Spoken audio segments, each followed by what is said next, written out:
All right, coming up in just a moment, Ben Johnson and Caleb Williams spoke to the media earlier today. We actually just filmed a video, but we got some big practice updates on the injury front, so I wanted to throw this on top of the video. My name is Harrison Graham. We have good news and bad news on the injury front. Let's start with the good.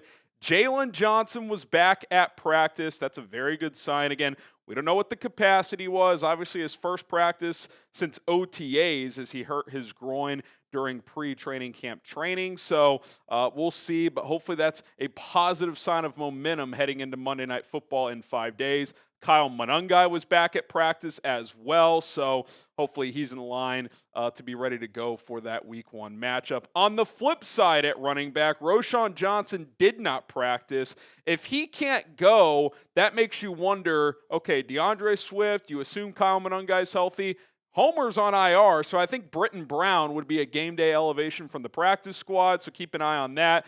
TJ Edwards not at practice either. He exited a practice last week, so keep an eye on that. If he can't go, Noah Sewell is going to likely fill in for him next to Tremaine Edmonds. And then Josh Blackwell, who's been dealing with something for a few weeks, not out there either. So Nick McLeod, who may have surpassed him anyways, the backup nickel, would be in that role and likely on special teams as well. First official injury report drops tomorrow, but those will likely be estimations as they are not expected to go through a full practice tomorrow. So we may not have a clearer picture until Friday. So stay tuned and more to come here on Chicago Bears Now.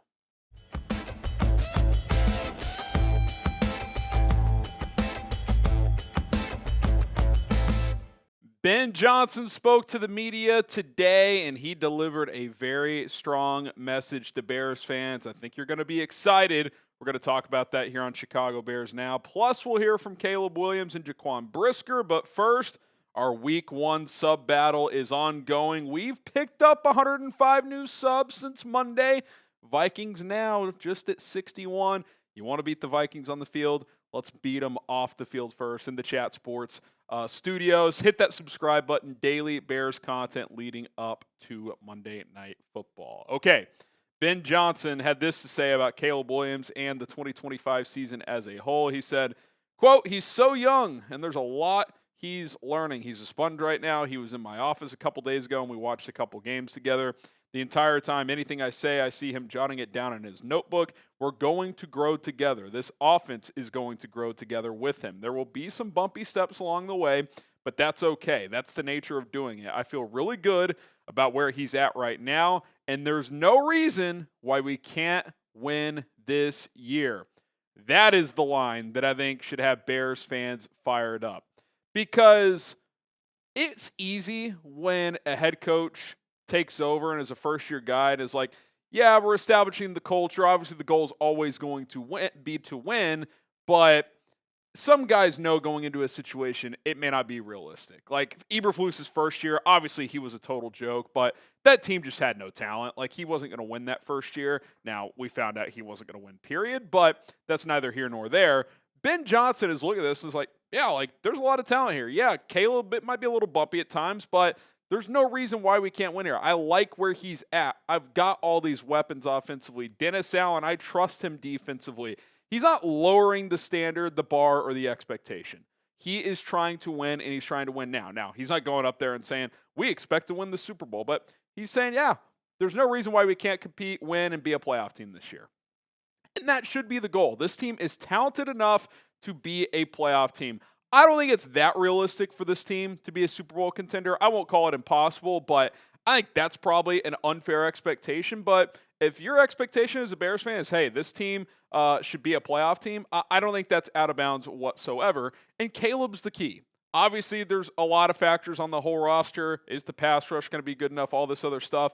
But if Caleb takes the proper steps forward and does a good job in his offense, not saying he's perfect, but if he takes a notable jump from last year to this year, which I think there's a lot of reasons to think that he will, then you're going to be in the mix at the very least. And if he does those things and you miss the playoffs, well, then something weird happened. The defense fell off a cliff or whatever. Like you got unlucky with some tiebreakers, whatever the case may be. But if Caleb takes a notable step, if he's 65, 66%, if he throws for 4,000 yards, if he throws for more touchdowns, if he just operates the offense better. And to me, Ben alone, scheme alone, Smart offensive mind alone, Caleb's going to play better, but he also has more weapons. He has a better offensive line. I have no doubt Caleb's going to take a jump. The question is, how big is the jump going to be? Is it big enough to launch this team into contender status? Is it more of a jump, but not a massive jump, and they're kind of like flirting with the wild card spot? I think that should be like the minimum of like, hey, like he takes a nice step forward. Maybe they're not quite ready to be a playoff team. They win 8 or 9 games, but there's momentum into next year. Like, to me, that's kind of the minimum of what we should be looking for when it comes to Caleb's improvement. Anything beyond that would be incredible. If he takes a massive jump, this team wins 10, 11 games, dangerous come playoff time, that'd be great.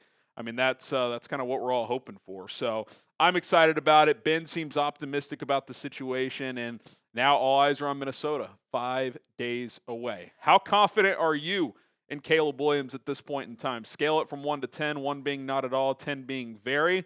I'm like an 8-1. I feel pretty good. I'm not saying he's going to go out there and win the MVP, but I do expect him to take a jump, and I'm just curious to see how big that jump could be.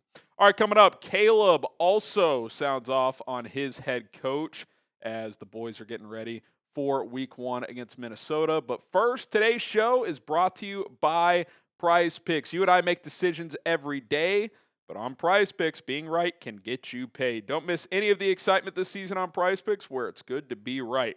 Football is finally here, and I'm fired up for week 1. I made some money over the college football weekend. Shout out to my guy, Josh Hoover. Also, I kind of was all over some plays in the Ohio State-Texas game, and now I'm ready for the big boys to get going. It's very easy to play PrizePicks, as you just pick more or less on stat projections for 2 to 6 player lineups. If you get your lineup right, you can win up to 2,000 times your money. PrizePicks also invented the flex play, which means you can still cash out if your lineup isn't perfect. You can double your money even if one of your picks doesn't hit. Take advantage of the Dak Prescott deal for week 1, more than half a passing yard. Pair that with 1 to 5 other players, 2 to 6 player lineups. I did DeAndre Swift more than 68.5 rushing and receiving yards. I really like that number to hit there. $20 entry to win 60 on this 2-player lineup. Download the PrizePicks app today.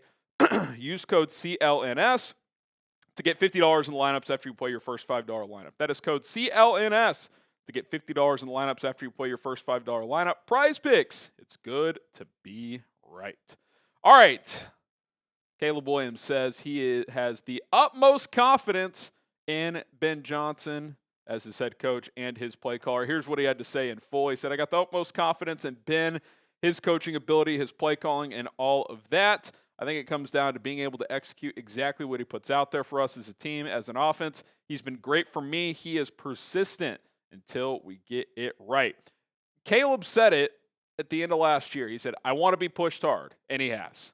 Like, Ben Johnson has been the right coach to push Caleb Williams to the limit. You've heard Ryan Poles rave about Caleb Williams' work ethic, his teammates. Like, I think, it's hard to know exactly what happened last year. I don't think Caleb didn't work hard, but I don't know if he put in the work necessary to be a franchise quarterback. Again, that's kind of just speculation.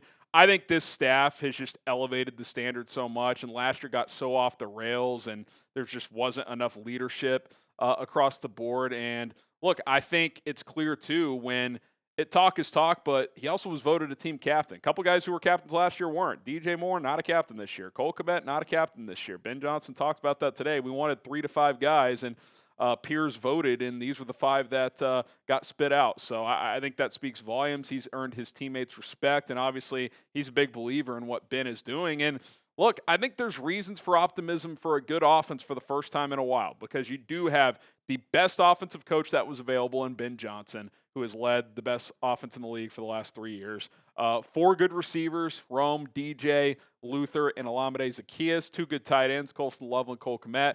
Revamped interior offensive line. I like Darnell Wright at right tackle. We'll see how it goes with Braxton at left tackle, but it helps that Joe Tooney's next to him. And say what you want about DeAndre Swift, but he knows the scheme, and I thought he looked pretty good in the one preseason game he played. Would you like the running back situation, the left tackle situation be better? Of course, but there is enough here from a coaching and talent standpoint around Caleb, including his own talent, for him to be successful. Does that mean they're going to hit the ground running and dominate week 1?